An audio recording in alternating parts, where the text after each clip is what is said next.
The two Jills, a psychologist and psychic intuitive, reveal mind-blowing insights that turn psychology, self-help, and conscious teachings on their heads. Why? Because they work. Real help, sincere growth is here. Welcome to Psyched.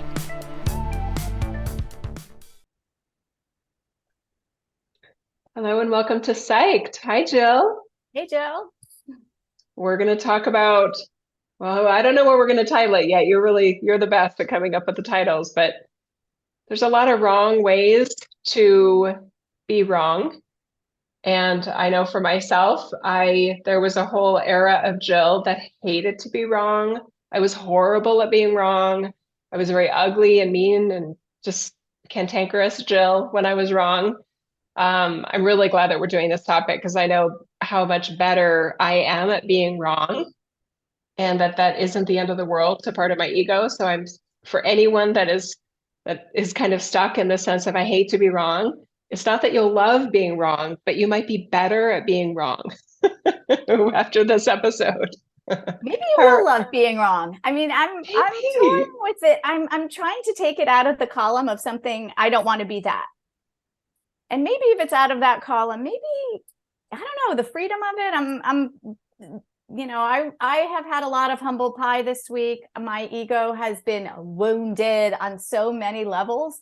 Most recently, I was scammed by I needed a wheelchair and I was totally scammed by this guy. I gave him my credit card information. I sent cash. I mean, God, it was like what not to do 101. And I felt myself, like you said, just stewing, and I wanted to get back at this guy and revenge. And how could he? I mean, it was such like angry energy and of course wasted, but I was so broken. It was replaying and it was ah. And was this related to your loved ones' visits that you needed this? Yes, I How needed it. shitty is that? That someone Yeah. would scam someone who is needing a wheelchair on a temporary basis. Can you get any lower than that? And it was a That's referral. disgusting. So everything happened the way the hotel, not a hotel. And the woman said, somebody will call you tomorrow, 9 a.m. You set it up. I put all your information in. She's really the one who got scammed. But the call came to me. I answered it. I paid for it. I didn't get a wheelchair. So now I'm like, oh my God, I have to cancel all my cards. So anyway, you get the point, but it really took me down. I didn't like the feeling that somebody was getting one over on me, right? I just didn't like it. And I had to do something with it because it was really, I wish I could say it was just like a little thing. It was really ruining my day. So yeah, That's so big. let's go, we'll go into it and we'll expand on the, sort of the different things that you do and things that I do, or I started to do in what I call my practice of being wrong. I'm really embracing it in a whole new way. So we'll get into the deeds. Love it. For what I noticed, and I can see this in other people energetically, when they are overly invested in being right about something to the point that they kind of don't even care what the truth is anymore. They're just on this loop of it's almost like self-defensiveness of but they just keep avoiding this part about, oh, sorry, I was wrong. They just keep peddling right around it. There's so much wasted energy, and I think the reason I can recognize it even more fully, not just because I'm an intuitive, but I can relate to it so much. Because I remember how much energy I literally would create and consume, avoiding the words, oh, you're right, I'm wrong. When that Me would too. have definitely been the easier, it would have been better for the relationship. It would have been more loving of the other person and more honest of me, right? The self-deception is gross. It feels gross within the person. And there's probably a deeper, soulful version of them that's like, just say you're wrong. You know you're wrong. You knew you were wrong 10 minutes ago. Just say it. But there's these other loops of us just going, no, that would be the end of the world. to admit Yeah. that I'm wrong to anyone. And maybe it's especially to this person because, I'm always competitive with that person or some other sort of, imaginary drama going on. It's so sad. You say it well, because the avoidance of being wrong, we're trying to avoid whatever that pain is, right? Whether it's a self-imposed humiliation, I don't know what, for each person, I would imagine we've built up being wrong as under no circumstances do I want to fall into that category. And you're right, it is sort of time consuming, but when I actually look at it, it feels very young, right? It feels like something I did with my siblings. It feels like it's just something I kept carrying forward and probably don't need to do anymore. And I remember recommending to one of the, like a teenager that I was working with, she couldn't tolerate at the time being wrong. And I asked her to go into her exam and just purposely just X the wrong box. The pain, it was excruciating for her. And she's like, I don't understand why I would do that. And I got what she was saying. I completely understand, but she actually did do it. But she couldn't get over it even after she did it. And I think that's the 1-2 punch with this, is that even when I'm wrong, even if I accept that I'm wrong, it still stays there. It still annoys me. So I'm adding another layer to it right now, which is really stepping into a practice, which is very benevolent to me as I see it now, because of the reasons you just discussed. This is time consuming, infantile for me, and ridiculous to have such a barrier or a fear of being wrong. It's wasted energy. So now I'm really bellying up to it, and I'm like, I'm going to practice it. And I'm just going to lean into it. And it just feels like, to say, I made a mistake. I didn't need a reason for it. I didn't need someone to blame. I don't need revenge. I mean, think of all the energy that I just cut off, right? Those things are very time consuming, especially with the brain. And so now I'm just like, wow, I made a mistake. How liberating, how easy. And I don't know why I'm sure a lot of people have been able to do that, and they're more mature than I, but I don't know why it's taken me so long to kind of, I don't know, just appreciate making a mistake. I mean, not that you need my defense, but I'm wondering if part of it is more so that it's not normal for you to feel scammed. And I have so much compassion towards those people that are like, welcome to my world. I mean, I trust the wrong people all the time, right? And this, you had said, yours is such a perfect story of you. I mean, why wouldn't you trust the person at the hotel that recommended this person, right? So like you said, she got scammed. But so how could you have known? But I'm just wondering if in this situation you don't normally find yourself there. So no, I don't. I know you well, and you're not an immature, I'm not usually. emotionally That's what made it worse. infantile person. Yes, I think it did make it worse because, like, wait, this doesn't normally happen to me, right?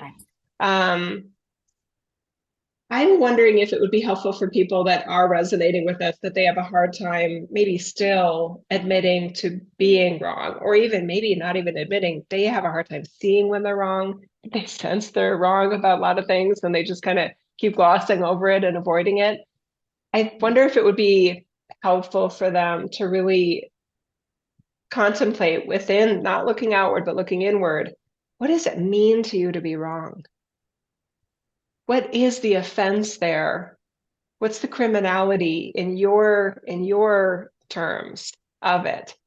I know there's probably a lot of self-protection there. We can go into childhood and all that stuff. I'm sure I could easily come up with a story of, well, I'm the youngest of 3 girls and they were awful to me in a lot of ways. And being wrong meant that they were right. number one. And it also meant that I was, not, I think maybe later on in early career days when I wasn't good about admitting if I was wrong. Um, but there was probably a lot of shame, and this is bad for my image.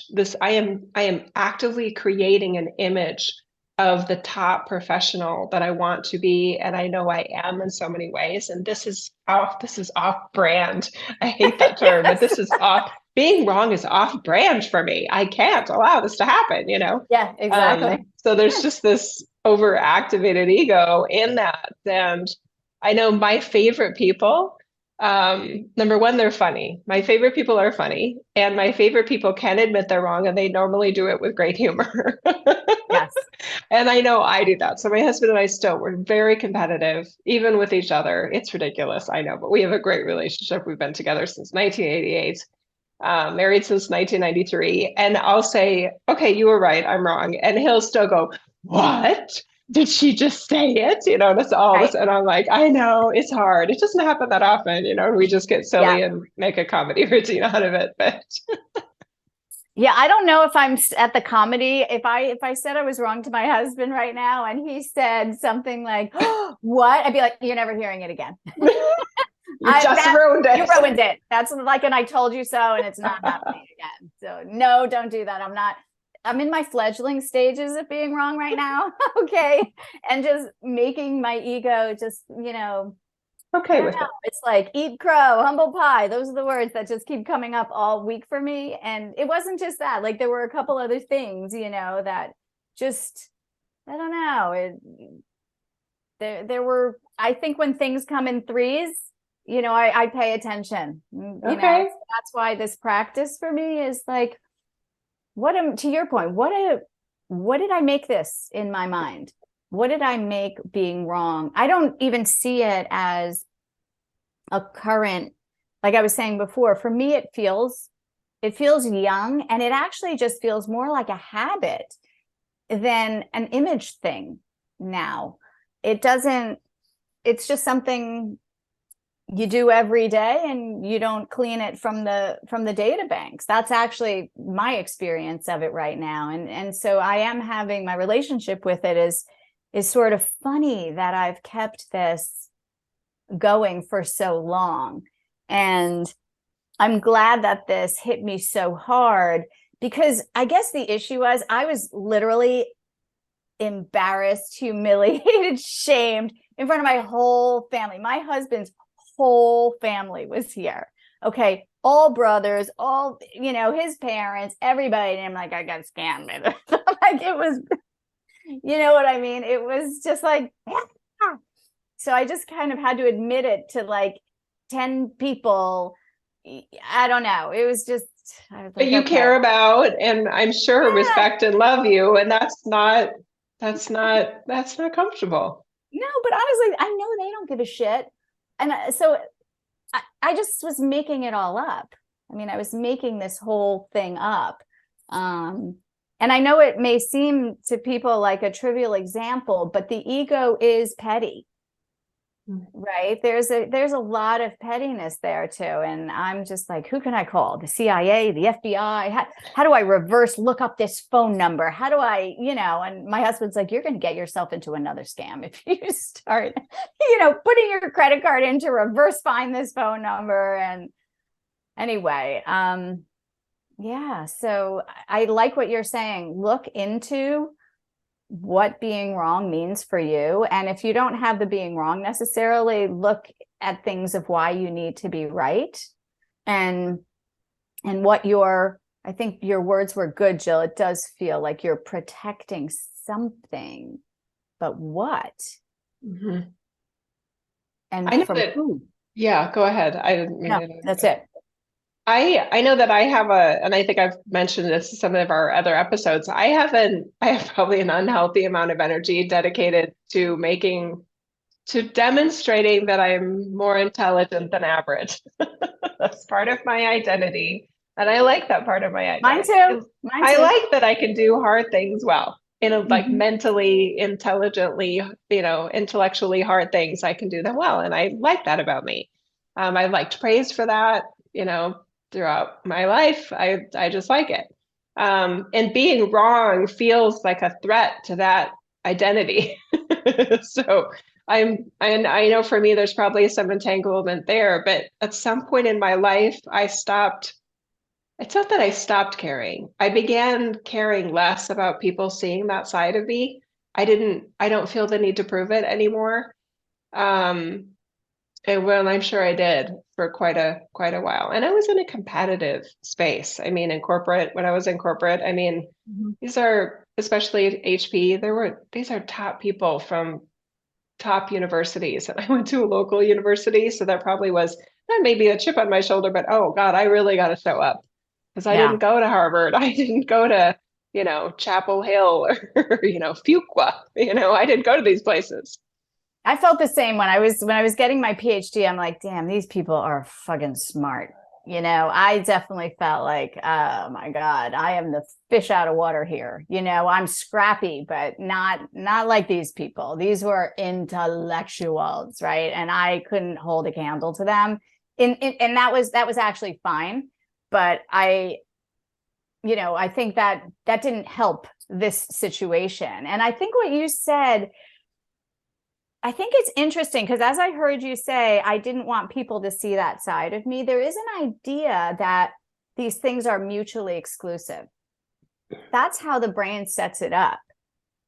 And that's not true. You can be right and you can be wrong. And so it's a weird, and I guess that's what I'm pulling the curtain open on myself, and seeing Oz, is that being right doesn't have to be all the time. Like, how did that get into a one track space that didn't allow for being wrong? And you could see how the brain works like that, because it's taking a tally. Mm. And one detracts from the other. That's not true.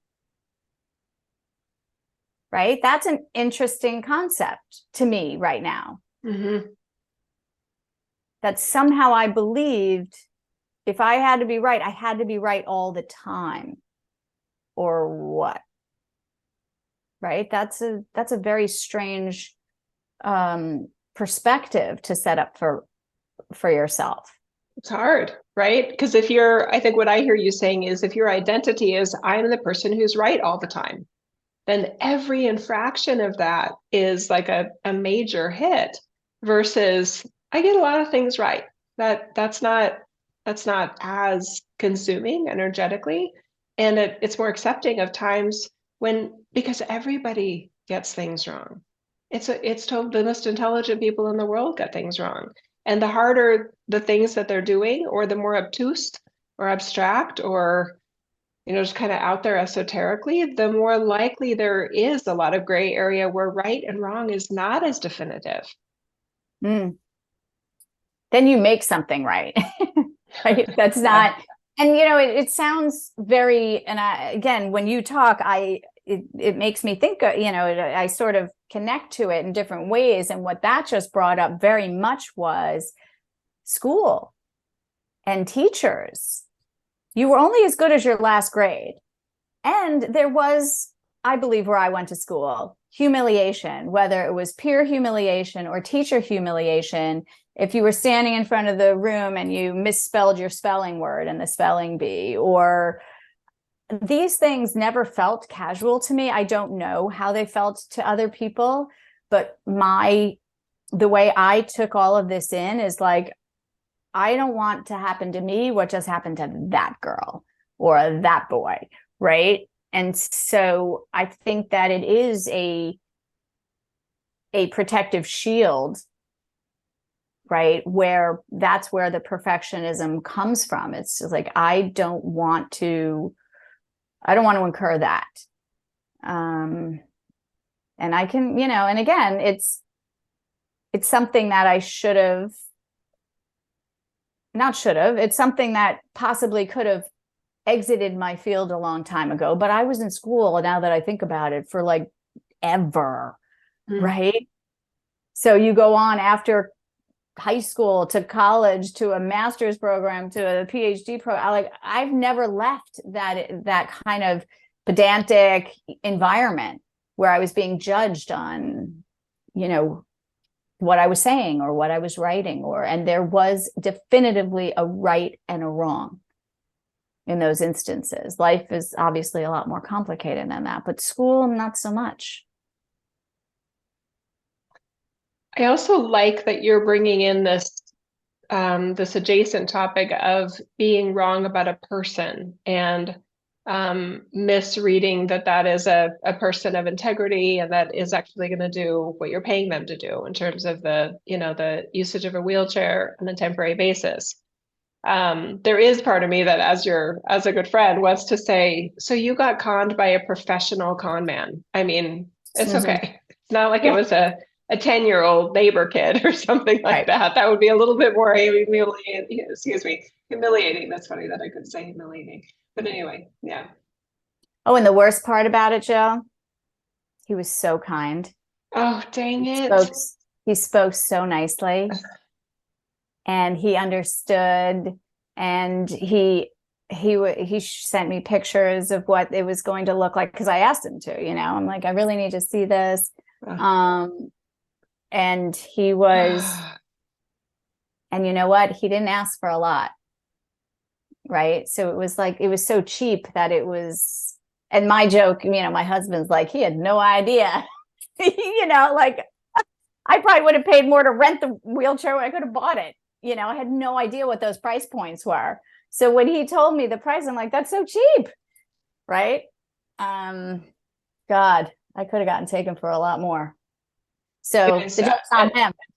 He didn't read his audience properly. And I do want to extend just a huge amount of compassion and a big hug to anyone that has been legitimately scammed. I mean, I have friends and community members that have been, and some of them don't go into the details. One was scammed by a guy posing as a boyfriend, and she was a widow. She's a widow. And he was saying he was a widower and he wasn't. So there was a lot of lies and deception there. I don't remember how much she lost, but there was just, it's heartbreaking. Somebody was scammed by a contractor that was building, I think, a deck on her house in the Bay Area. And these are smart people. I mean, so there's not like, oh, well, I'm not surprised you got scammed. There's always like a God, you know, Jesus, these people are so good at this. Yeah. That, I mean, they're so I think we do deserve a lot of self-humility here, that there are times where we're going to be wrong about somebody, and there's going to be part of us that is mad at ourselves for it. But if somebody was acting criminally with you, why is this your fault? Absolutely. I think we're talking about two things. Yes, people get scammed. I mean, construction, I do a lot of it, and there's a lot of smooth talk and scamming going on, right? Mm-hmm. I think for me, this guy blocked me. I was just me, myself, and I. There was nobody to yell at. It was just, I'm like, I have to deal with this right now, right? I tried to do all of that. I'm going to fix this. I'll get you. I'll find your mother. You know, like I was doing all of that, right? But at a certain point, you know, realizing how much energy it was taking and how crazy I sounded, I think the practice of being wrong takes everybody else out of the equation. There's no justification, there's no rationalization, there's no retribution. This is all, can I nurture myself by allowing that? And you realize, at least I did, that I never allowed for this space. But once I did, and I'm like, yes, I can just be wrong. I can just make a mistake. It didn't need a story. And it felt so nice to let myself just off the hook that I created. And so it's it's really a mindset that I'm talking about. It is an expanded space for me of saying now, as simple as it may sound, but I hope people sit with it for a second and just be like, yes, I can allow myself to be right and I can allow myself to be wrong. There's no image related correlate. It's almost like the image building aspects of it are just gone. And when those things are gone, it just feels like, yes, of course, this is what I do. So I think that's the decoupling of having to be one way, what that means to me, in terms of how I present myself to others. First, it's how I present to myself. I don't even want to be wrong to myself. Right? Have you experienced that? Like, that's the deception, right? You were talking the self-deception. Yeah, it's the self-deception. I had to create the version of Jill that can, even with myself, just go, oh, I guess I was wrong about that. With no gut punch. It's just totally even water, just neutral. And I had to make her. She didn't exist. I would agree with you on that. The same thing like this. Yeah, I'm a way better Jill with this other layer I've added on. It's not that I still don't like to be wrong, but it doesn't mean what it used to mean to me. I'm totally okay with I'm unshaken by it. And that's good. That's good. It is good. It does make me wonder for anyone that identifies with these layers in themselves of hating to be wrong and avoiding being wrong and admitting being wrong, how many times you may avoid situations where you might be wrong. How much what does that self-protection, what is it costing you in relationships and intimacy and expanding awareness within yourself? Because if that self-protection is really well designed, probably a lot of areas they're like, oh, we don't go over there. We can't go back to that topic. We still might be wrong about that. And I don't want to find out. That is interesting. I think you're right about that. There's things that you're just wrong about, like in this case, that just happened to me, right? But then there's those active things where you're like, I don't want to engage with this, or I don't want to make a decision, or I don't want to entertain anything because I could get it wrong. Mm-hmm. Right. And I think that's a really good point, because I'm saying, let's be wrong because it's expansive. And in the reverse of that is being right in that regard is almost not expansive. There's something about it that just keeps the status quo. Okay, I'm tight, I'm right. I'm almost thinking you're not expanding with that. You're just doing image maintenance. Mm.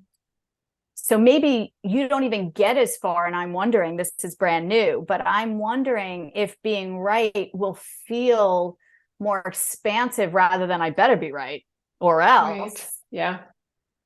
And then being wrong, being like, oh, look at that.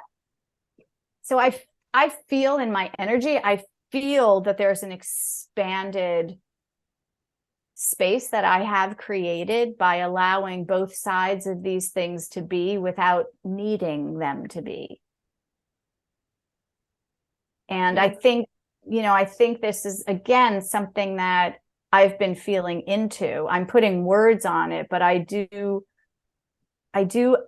ask you, like you asked in the beginning, what does being wrong mean to you? Feel that, allow for that, and see what comes up for you.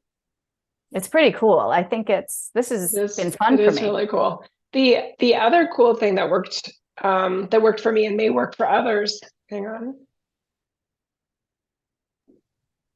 is logic. For any of us that do operate in a highly logical system, there's a lot of irrationality in the idea of I need to be right more than I need to know what's true, which can happen. Mm-hmm. It doesn't make sense. So if you are truly desiring for authenticity and, having all the information, including the information that you didn't expect or that wasn't what you predicted, that becomes a higher priority than whether you had it right or guessed it right or made the right decision about someone or trusting someone or something like that. You just want to have all the facts as they are and without any self-protection involved in that. That's a higher priority item now than where I shake out on my record related to a stance or something like that. So that frees me up energetically a lot. I am more open to Yes. what's true, i.e., what's real, and what a real person, is actually demonstrating in themselves versus hiding from me in a certain situation or something. So there's that part. And then there's also the part about, again, I talked about the relationship part.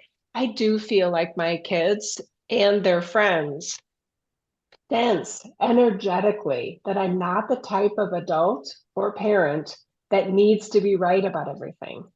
And that's honest.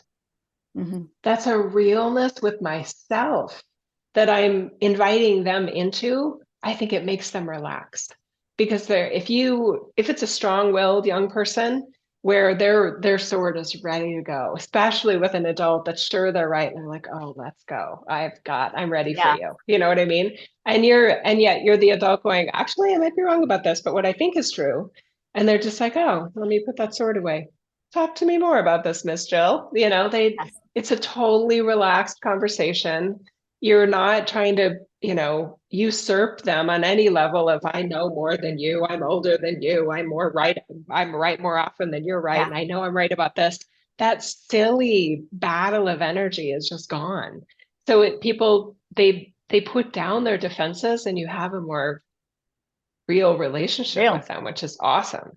It's disarming. It is disarming. And it's not, I don't like to attribute humility to it so much because I don't feel like it's humble to be wrong. I just feel, because I think that goes into still image.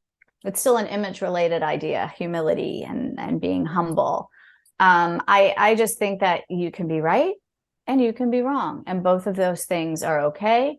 Both of those things happen to all of us, whether we're trying to pretend that they don't or not. Ideas, when you're okay with both sides of the spectrum, are not threatening to you in any way.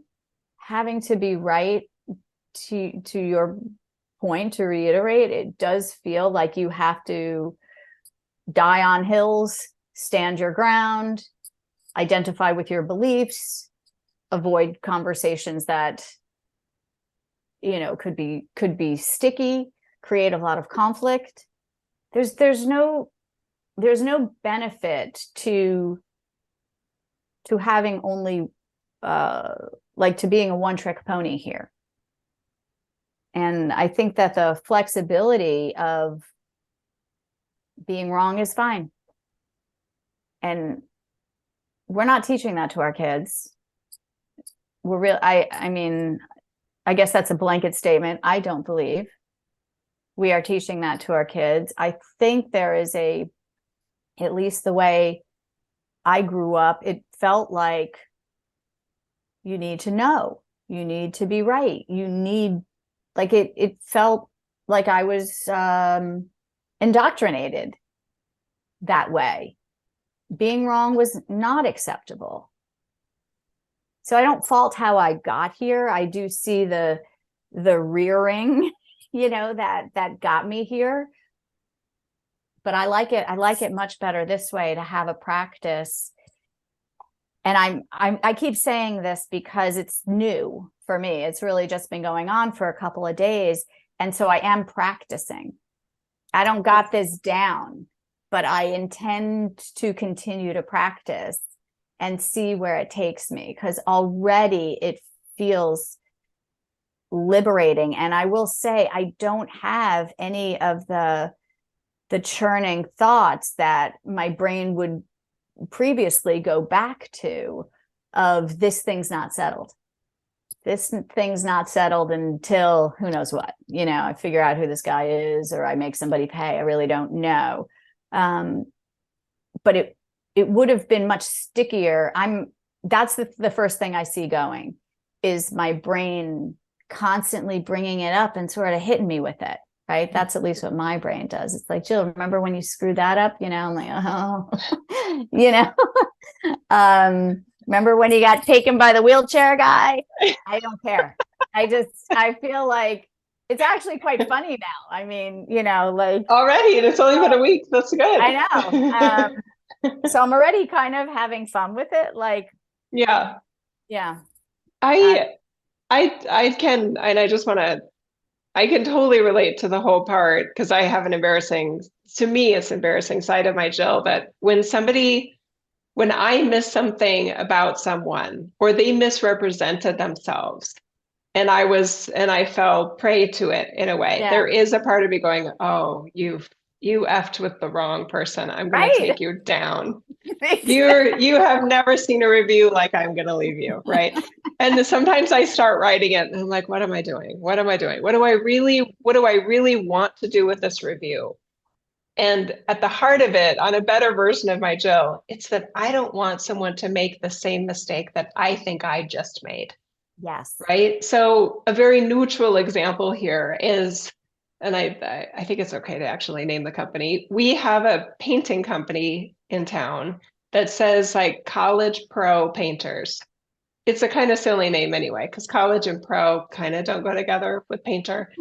And Jeff and I are both very pro education and college and all those things where it makes sense for the individual. So we were like, oh, these college, yeah, okay. I like the guy. None of them were in college, Jill. So by day 2, it's a nice house. They probably were. They went from college to pro. I grew up. I was kind of watching one of the people painting, and I'm kind of like, who are you? And I wouldn't trust you with a paintbrush, and you're painting my house. And this is white trim with a dark gray base. So if you screw up, I'm going to see all of it because I have that eye. And I'm just like, this is not good. And I'm kind of like, so where do you go to school? She goes, oh, I graduated last May. And I'm like, what college? She said, no, from high school. She looked at me like, you loser. She's like, I'm the homeowner. What's going on? And then I kind of did a little more survey. I'm like, I'm on a mission now to figure out what's really going on here.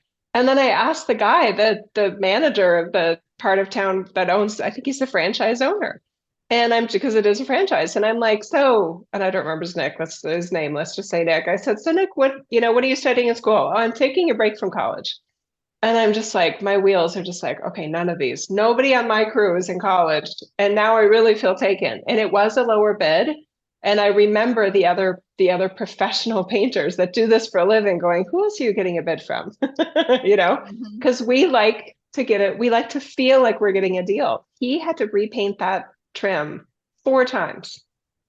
4 times. I mean, there's thick brush strokes. And at that point, I'm just like, it's over. I mean, it's not smooth. It looks like shit in a lot of ways. I hope nobody looks too closely. If you stand back, it looks great. But I'm just like, oh. So I had all my little blue stickies and, this needs to be this. I can't live with this. I can't live with this. I can't live with. And he did. And then I was just like, just go away. Just go away now. Right. And then and then I left a review at one point and I was just like, I think at some point I just said, just recognize that these are not professional painters. The name is telling you that. What kind of project quality do you want? Because these guys nobody on my job went to college. So FYI. So I wasn't trying to throw anybody under the bus. Part of me wanted to, though. Part of me was like, I never want anybody. If I see a sign and somebody's there, I'm going to go right to their door. And I was like, Jill, just calm down. Just calm down. You made a mistake. You should have paid 20% more for professional. And now you know. Mm-hmm. So I get it. And so that part of me that's just like, oh, they're going to pay for this. The whole cancel culture kind of thing. I can get on that quick. Like, this isn't fair. I would never do this to somebody and you shouldn't either, You have to protect the world from this person. Yeah. I didn't want them to be taking advantage of someone else. I could part with my $100 I really didn't care. I was more concerned that he had my credit card information and where I lived and some other things, right? But the other part was, I'm feeling like this website where my information was put in, I'm not the only person putting in that, information. And maybe had I actually put in the information, I would have seen something off. I don't know. But I don't want it to happen to other people. And that's the piece that kind of kept me in it for a little while. And I'm still okay with that piece. That's not a problem piece. It's kind of a bummer for me that I can't do more to help other people. Obviously, the hotel is not going to recommend these people anymore. The company was just sold, and the new owner did call me, but frankly, he seemed as sketchy as the guy, but he did drop off a wheelchair. He didn't charge me. It wasn't, it was, too late and whatever. But yeah. It's unresolved. It's the unresolved part of it. Sorry I interrupted you, but yeah, it's the fact that it's just unresolved and nobody's going to say sorry that should say sorry. I think for any of us that really hold ourselves to a standard of trying to make things right, there's a part of it that's just kind of short circuits with someone like that. Yeah, because he's still out there. He's still got his scam going. I was just, scam number 154, and he's on to 155. I'm old news. Yeah. But I can actually at this point be like, okay, what's come out of all this was definitely some soul searching on my point, because really this isn't a big deal. Okay, wasn't a lot of money. I cancel my credit card.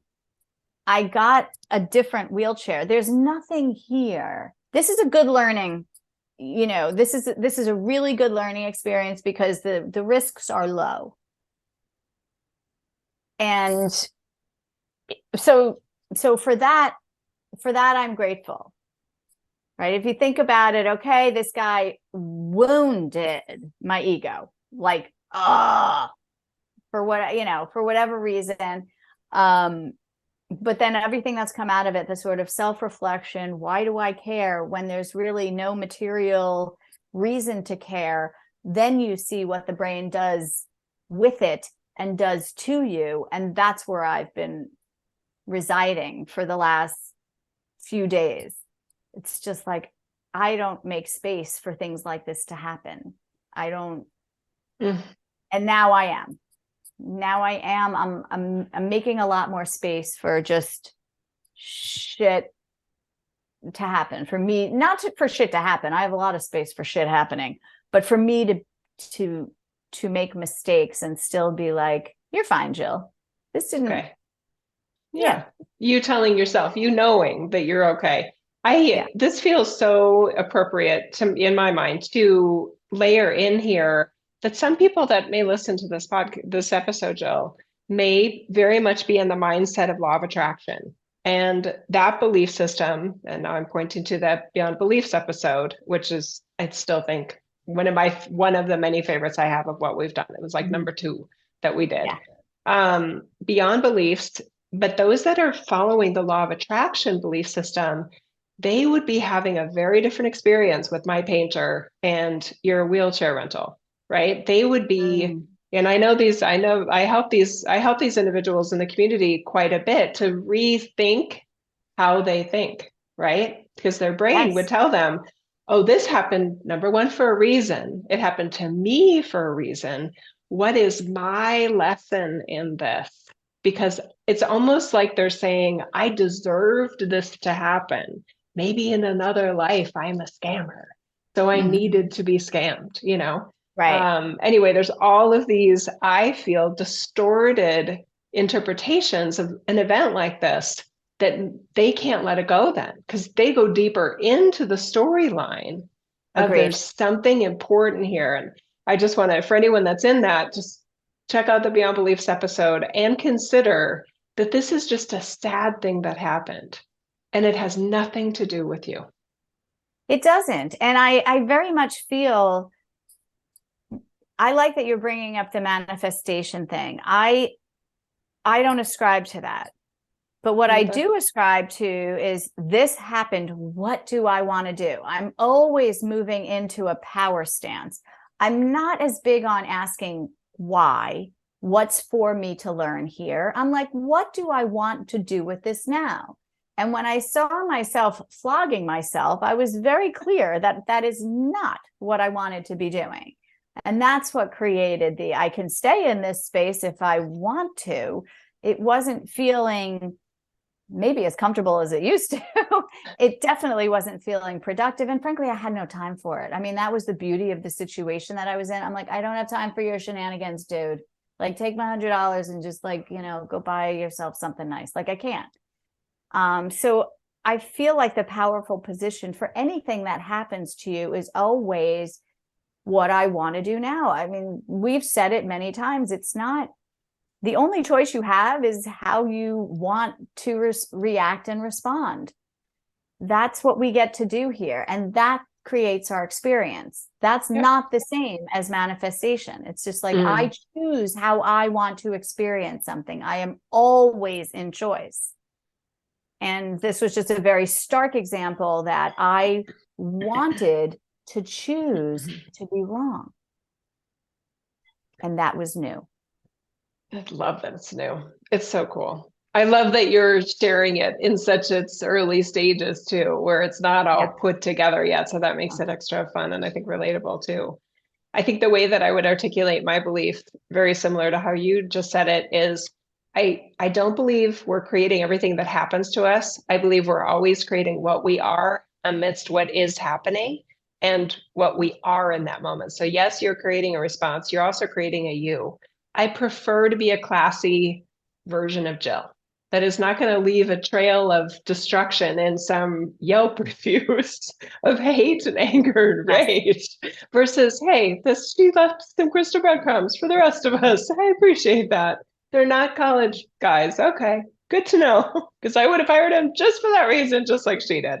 Anyway, so that's a totally different motivation. That's a version of Jill I'm not embarrassed by. I'm like, okay, I hope I said that well. I can read it 10 years later and go, I hope that helps someone, versus, oh my God, I can't believe I put my name on that. And the other piece I think along those lines was my desire to save someone else really my desire to save myself? I think you and I talk a lot about sovereignty. I trust people to have their experiences and deal with them as they will. I'm not here to save anyone. I don't think that's my role. I mean, I do my best to do no harm. And I did my best to see if I could track this down. But I trust that other people are going to come to their experience as they will. And they don't need me as a buffer, in their lives. If I could have done something easily, I would have done it.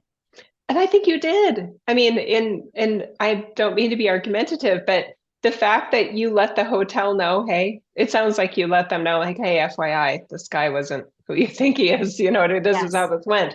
I feel like because yes, there's a big difference between helping and supporting and, hey, I had this negative experience. And if it helps someone, great. That's very different than saving people. I need to save somebody from this person or from this painting company or whatever. Yes, there's a very different energetic profile there. And if it doesn't take much effort to, hey, possibly help someone to avoid the unpleasant experience you had, I'll do that, especially if it isn't, but I'm still talking about it. I probably still will be 30 years from now. I'll still remember college pro painters or whatever their name is. I will probably remember this too, but I think there's a sort of a qualitative difference, right? My first take, yes, I told the hotel, but there was more to it that I was like, I don't want other people getting scammed. There was like an indignant feature to it, which was kind of keeping the negative energy alive, even though it was couched as a positive energy. It still had the ice cream on shit idea where I've been wronged and I don't want anybody else to be wronged. That's the energy that I I don't want to say I can move past my being wronged, but I couldn't tolerate it if someone else was wrong. That whole thing has to go. And then to what you're saying is you do what you constructively do. People do weird shit in this, this video game that we're living in. And I feel at peace, right, with what I was able to do. And yes, if you get someone else, they're gonna maybe do what I did. It's not the worst thing in the world. And we have a saying in our family, when people steal our shit or they grab our phones, we've had so much stuff, just whatever, taken from right out under your nose. And we're just like, oh, you probably needed it more than I do. We're just like, there you go. There's my stuff. So that's a little thing in the family. That's a good attitude. Yeah. Yeah. I'm wondering, and that my brain wants to do this. This topic is a really, I think, a nice combination of being wrong and being wronged. Mm-hmm. And I feel like they do kind of go together, because how we let ourselves remain intact and whole and complete amidst feeling and or knowing that we were wronged, right? And the situation also more generally of just having more acceptance in being wrong, right? Yeah.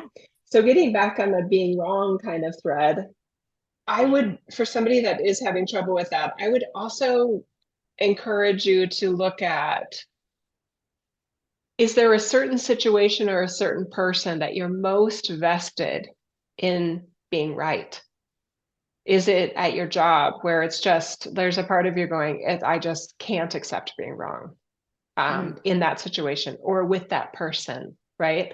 And really look at that. And what does that mean to you? What is going on within you? What is the worst thing that could happen? That to me is a great way for me to reveal what I'm protecting there. Exactly. What's the worst thing that could happen if I'm wrong? Well, and it's normally trivial. It's not like, well, you lose your job. Your brain does tell you that. Yes. Your brain actually does make it pretty dire. That's what I'm saying. So when you expose it, that the brain is like, no, you don't go in that room. Like something terrible's in there.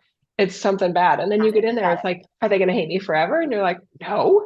Are they going to fire me and ruin my reputation and strip me of my master's degree? No. Right. So the brain puts up all these do not enter signs that are just, they're silly. It's like a paper towel roll kind of barrier that you just like blow on it and it's gone. So when you really let yourself explore that, what's the worst thing that could happen by being wrong with that person or in that situation? When you really ask yourself, and maybe ask it repetitively, and then what, and then what, and then what, you'll probably expose some nothingness that's not even worth self-protecting. Yeah, that's good. I think that's really good. This requires a little digging. It does. These are not, I think the first time you go into and you say, okay, why do I care? Why do I care? Why do I care if I'm wrong? Like keep asking yourself that. And you can say, and then what? And why do I care? And then what? And just really take it as far as it can go. And it almost is like, poof, you end up with like, God, it's really not a big deal. The first thing the brains are going to queue up is like, well, this is a big deal if this happens. But if you keep following it, it tends to dilute itself, which is really kind of cool. I remember we did say this on one of the other podcasts we did, but I remember thinking that I need to be right days as I was raising my kids. I really came to the understanding that it was much better to be wrong as a parent than to be right as a parent. And I did have that opening and that allowing in the parental space, because that's like what you're mentioning. See where it's sticky and where it isn't. Because maybe with a boss, you're fine, or maybe with your kids, you're fine. But then there's somebody over here that you're like, no, that person is where. So you're basically, the brain has a way of compartmentalizing that makes you think you're okay with being wrong until you hit the threshold of a person, place, or thing. And it's very interesting to see how your brain protects a program and where it hides it. so that you don't have ready access to it. So what you and I are espousing is look for it. Find where you don't want to be wrong. Even if this conversation is not really appealing to you, maybe that's because you haven't connected with, you haven't found that box in the attic. Mm. And going back to our earlier conversation, that could be because you're a very good avoider, not because you're actually okay with it, or you may miraculously be right all the time. Or there are temperaments, and I know some people like this, that they're just not vested in right and wrong. It's almost like a bohemian kind of like, it's all cool, man, kind of energy. That's a very different operating system that they have. So I do feel like there's some people that this conversation for them may be more about understanding other people that they haven't understood until now. They're like, oh, wow, they care. They have a caring about who's right and who's wrong, or what's right and what's wrong in a very different way than I do, right? Yes. So that could help build a lot more intimacy. And when I say intimacy, I don't mean sexually, into emotional intimacy, energetic connection, all those things that I feel like humanity doesn't have enough of right now. But Agreed. there is this, I don't feel it's fair for those of us that do have a value system that appreciates things being right, and doesn't appreciate wrongness, right? We're not like, yay, somebody was wrong. Woohoo! We care. We care about being right. We care about honesty. We care about facts and truth and all these things. I hope for any of you aren't thinking, your brain isn't thinking, it's hearing us saying, we don't want you to care about that anymore, because that's not what we're saying. No. If you care about that now, you probably will always care about, if there is something right to do, let's all do our best to do what's right, right? I will always be hoping I'm making the right choice, but I now am better about being there for myself when that doesn't turn out to be the case. Absolutely. This isn't about apathy. This isn't about, the odd nature of this is that it is about reconnecting and not about disconnecting. I feel much more connected, as you just said, by allowing myself to be wrong without having any story around it. That's really what's breaking down here. Whether it's the story of identity or the story of my history, I don't know what it is, but it's almost like I've taken it out of a story and it has no meaning anymore. It just is wrong. And it doesn't ping, like you were talking about before. It doesn't kind of give you the chest cave of like, right? So there is a way to do that. And I think that that's what I'm finding and learning. And I didn't think that was an option. Mm-hmm. And so I'm now putting it up as an option, and I'm sharing it because I now want it to be an option for everybody. I want it to be an option for kids. I want it to be an option for, all of us Everyone. that need to be right. Yeah. It feels, I don't know why it wasn't an option for me. I didn't notice that it wasn't an option for me. It didn't feel optional. Very cool. Yeah. There's two things I want to include in this episode. And one is, because you mentioned a few of your comments ago and insights ago about a serious decision. Like, if this is a big decision, right, that you don't want to get wrong, there are situations like that. And one documentary that people may enjoy is there's a scripted version based on the accounts of Chernobyl. And there's the nature of the Russian scientific community and the culture of the Kremlin, right, at the time, and the unwillingness to, well, the difficulty, let's say, in questioning your commander, your superior, and how differently things could have gone, because there were so many individuals along the way that were like, no, this is wrong. Not doesn't have to be somebody's at fault, but this is messed up right here, and we've got to address this. and their system didn't allow for that in the best circumstances. So there's just a lot to kind of consider there in terms of maybe how else could that have gone had it been with individuals that were more honest with themselves and honest with each other, and with maybe less fear of persecution. Because if you do create a very hierarchical authoritarian system, you're basically preventing people from telling you you're wrong. And there can be very serious consequences about that for an entire society. So there's I that think that's part a about great this. example. Yeah. Yeah, this matters. And then the other part is, as a very sensitive person who for a big chunk of my life hated to be wrong and would have been very defensive and not accepted it well if somebody did say I was wrong, I can appreciate that when you know somebody is wrong or they're just missing something that you want to offer them that may make them more correct than less correct, there are ways to do that that are more likely to be received by them, right? So you mentioned, your kids, and I've been so pleased that there have been examples at times when I'm interacting with my kids and I'm like, they make this emphatic statement. My older one is very stubborn. She's highly intelligent and very stubborn, and she's an Aries, which I'm not an astrologer, but she is definitely has that ram. Mhm. When will it crack if I hit it hard enough kind of energy? And she's a total sweetheart. Anyway, she was saying this emphatic statement about herself, and I was like, I disagree with that. And she didn't coil up. She didn't have her ram horns out. She goes, really?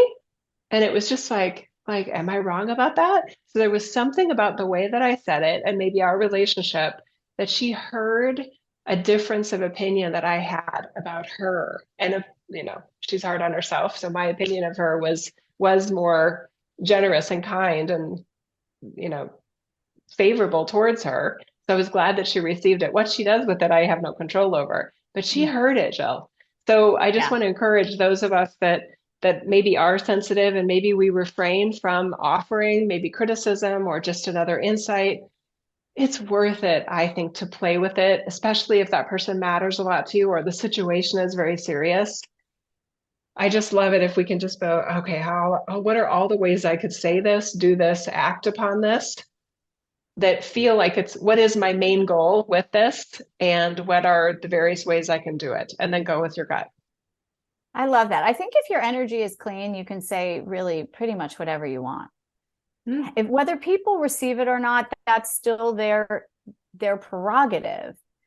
I think if your energy is not clean, right, meaning you have an agenda or you need to fix something or you're trying to make someone else wrong or you're trying to make yourself look right, those things are all going to hit like somebody fired an arrow. And they're probably not going to go well. And I think everybody has the experience of, I'm not really invested in this, so I'm going to say it, and it ends up being perfect. Whereas you're really invested in something and you think, I really got to say this, and you say it and it goes over like a lead balloon. So it's almost not what you're saying, but the intention and your intention of why you're saying something is really critical to be very mindful of. And I think that's what a lot of this podcast is talking about. It's that this idea of being wrong is protected through a lot of different brain mechanisms. It probably, for me, it has been protected for a very long time. And things coming out of my mouth, even if they were actually right, were probably going to land not well because I was invested. I needed them to land, right? It wasn't just me offering something that felt like, I have a different idea. It's like, no, you need to hear my idea because my idea is right. And I need your validation to validate me. So I think this has bigger repercussions for me that I have yet to realize. Because energetically, by allowing this space, I think the way I may express myself might be cleaner. That's huge. It's so huge. There's a lot to love about what you just said, in my opinion. The part about like needing to be heard, right? I need you to hear me, right? Is so, I see that a lot. energetically in the world right now, especially online, whenever, oh, this, and with the guy, the wheelchair guy, then when he blocked you, you're like, now what do I do? I need you to hear me. And he blocked me. And now what am I going to do with all this energy? Right. And Yes. you did figure it out, and fairly, really quickly, really. I sense that with people that are commenting on some of my work online, it's like I can feel them almost wanting to grab me by the shoulders, like, I need you to hear my criticism of what you said. And the Yes. criticism is such a tiny portion, thankfully, of the work that I do, because I am really sensitive. So I'm happy it's the minor amount. But when it happens, there's a part of me just kind of like removing their hands from my shoulders. It's all energetic. These are just online comments. But I'm like, I feel their intensity of maybe wanting to hurt my feelings, or wanting to bring me down, or wanting to, prefer their teacher over me as a spiritual teacher. And I'm just like, dude, take your hands off. Energetically, I'm creating distance between me and them, to let them have whatever reactions they want to have. But they don't own my ability. They don't own my reaction to even acknowledge it or hear it, let alone respond to it. So I I notice that think that's, energy. I can yeah. do that sometimes to people, like, no, you need to hear me. You like my opinion of you. And there's a part of me to myself that will go, Jill, dude, no, they don't. They don't have to hear anything you say about them. Yeah. And I think It that's relaxes me. really, yeah. And I think that's a really nice progression, Jill, for you, because, we've talked about this, over time. And it sounds like an evolution to It's me, progress for sure. where, Yeah. yeah, it does feel like that, because I think initially there is a lot of defense, that if you don't defend yourself, it feels like they're getting one over on you, right? It goes back to the beginning of the conversation, that their voice is what's out there, not yours, right? I can't stop this guy from scamming people. You can't stop people from putting things online. And there's a lot of, I'm getting there, but it's just this real understanding of, I don't need to. There is a Course in Miracles line that said, the truth needs no defense. And that gives me a lot of peace. And the facades need a lot of defense, right? But God doesn't need defense. We don't need, God's fine, right? It's kind of in that vein. Yeah, he doesn't need us to fight for him. He doesn't need us. I'm probably going way far afield here, but the idea that I can just allow people to be themselves without feeling like I need to retaliate or defend myself, I think, or making people wrong, for their ideas. What am I going to do? I don't think I need to do that. Stay tuned on that one. I don't know. So cool. It's so I have cool. to think about that. I love it though. And I deeply appreciate what you're saying, and I can resonate with what you're saying. But I mean, even when I interact with the community and there are other individuals that have maybe an intuitive gift or a channeling ability, and there's a part of them that they're fearful about saying anything because they don't want it to come across like the Southern Baptist, person with a sign up, you're all going to hell, sinners repent kind of thing. They're so afraid of being perceived as they're jamming their ideas into somebody's energy field, that they don't say anything, or they really, really hide, yet they have beautiful ideas and insights that could really make a difference in somebody's life.